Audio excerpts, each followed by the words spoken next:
Tibda u tintemm fil-Palazz Verdala, ġirja jew mixja ta' 5 kilometri għal kbar u 2 kilometri u nofs tfal. Għandha l-isem ta' Ranford Maltese Hospital in Ghana għaliex dak kull tagħha illi tgħin u tqajjem għarfien dwar is-sitwazzjoni f'dan il-pajjiż Afrikan. Qed torganizza l-Hope Exchange Malta illi bniet sptar hemmhekk magħruf man-nies tal-Ghana bħala l-Isptar Malti.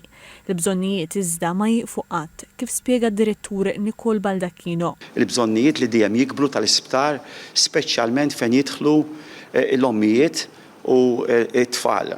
Propju l-isptar bħalissa ikompli jibni jkabbar ċentru biex aktar ommijiet ikunu jistgħu iweldu it-tfal tagħhom f'post san, f'post nadif, f'post b'saħħtu u t-trabi tagħhom jitwieldu f'post li jixirqilhom b'dinjità.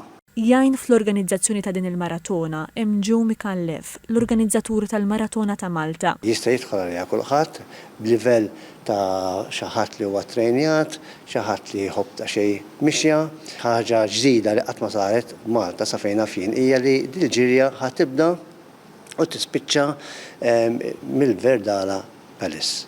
Il-ġirja li se ssir fl-14 ta' Lulju se tkun tikkonsisti wkoll f'divertiment tal-familja kollha qabel u wara t-tluq tagħha.